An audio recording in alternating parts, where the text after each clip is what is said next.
Hello friends, welcome to our YouTube channel. ఇవాల్టి వీడియోలో మంచి తోటకూర ఫ్రైని రుచిగా రావాలంటే ఒక్కసారి ఈ విధంగా ట్రై చేయండి. చాలా టేస్టీగా ఉంటుంది. తోటకూరని ఇలా ఉడికించి చేయడం వలన కర్రీ చాలా రుచిగా ఉంటుంది. ఎప్పుడూ ట్రై చేయకపోతే ఒకసారి నా స్టైల్లో ట్రై చేయండి. చాలా టేస్టీగా ఉంటుంది.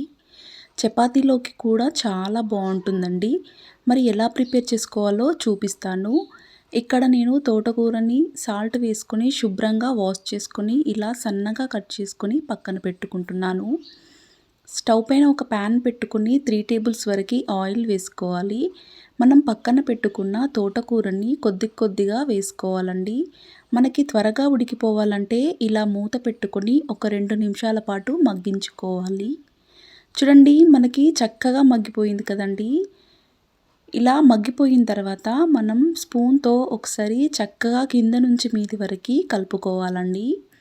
ఇలా కలుపుకున్న తర్వాత మనకి తోటకూర చక్కగా ఉడికిపోవాలంటే ఇలా సాల్ట్ వేస్తే మనకి త్వరగా ఉడికిపోతుందండి.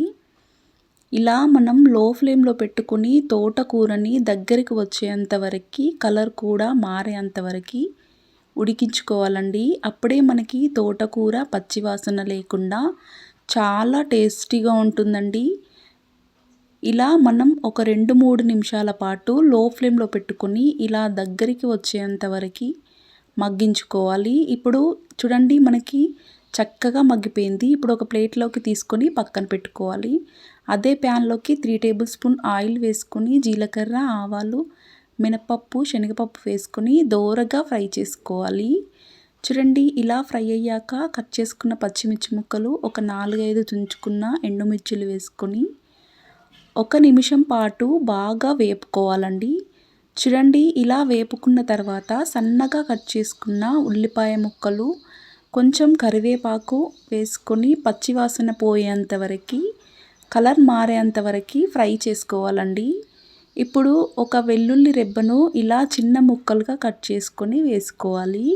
వెల్లుల్లి రెబ్బలు వేయడం వలన కర్రీ చాలా టేస్టీగా ఉంటుంది. మనకి వేపుతుంటేనే మంచి స్మెల్ వస్తుందండి. ఇలా గోల్డెన్ కలర్ వరకు ఫ్రై అయిన తర్వాత 1/2 టేబుల్ స్పూన్ పసుపు వేసుకొని మరొక నిమిషం పాటు చక్కగా కలుపుకోవాలండి. ఇలా అంతా కలిపేసిన తర్వాత మనం ఉడికించి పక్కన పెట్టుకున్న తోటకూరని వేసుకోవాలండి. చూడండి, వీడియోలో చూపిస్తున్న విధంగా ఇలా వేసుకొని తాలింపు మొత్తం తోటకూరకి పట్టేలాగా మరొక 2 నిమిషాల పాటు చక్కగా కలుపుకోవాలండి. మనం లో ఫ్లేమ్లో పెట్టుకొని కలుపుకోవడం వలన కర్రీ చాలా టేస్టీగా ఉంటుంది. ఇలా తోటకూరను ఉడికించి చేయడం వలన కర్రీ చాలా టేస్టీగా ఉంటుందండి. అలాగే మనకి పచ్చివాసన లేకుండా చాలా రుచిగా ఉంటుంది. చపాతీలోకి కూడా చాలా బాగుంటుంది. ఎప్పుడూ ట్రై చేయకపోతే ఒక్కసారి ఈ విధంగా ట్రై చేయండి. ఇలా అంతా కలుపుకున్న తర్వాత చిటికెడు సాల్ట్, అలాగే మనం పచ్చిమిర్చి ఎక్కువనే వేసాం కాబట్టి చిటికెడు కారం పొడి వేసుకొని మరొక నిమిషం పాటు చక్కగా కలుపుకోవాలండి. ఇలా మనం ఒక 2 నిమిషాల పాటు స్టవ్ పైనే కర్రీని కుక్ చేసుకోవాలి. అప్పుడే కర్రీ చాలా టేస్టీగా ఉంటుందండి. ఇలా మొత్తం కలుపుకున్న తర్వాత మూత పెట్టుకొని 1 నిమిషం మగ్గించుకుంటే కర్రీ సరిపోతుందండి. చాలా టేస్టీగా ఉంటుంది.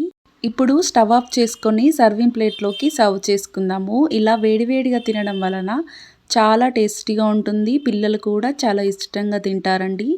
తోటకూరలో ఆరోగ్య ప్రయోజనాలు కూడా చాలా ఉన్నాయి కాబట్టి తప్పకుండా ఈ రెసిపీని ట్రై చేయండి. నా ఛానల్ని ఫస్ట్ టైం చూసినట్టయితే ఒక లైక్ చేయండి, అలాగే షేర్ చేయండి. మరిన్ని రెసిపీస్ కోసం సబ్స్క్రైబ్ చేసుకోండి.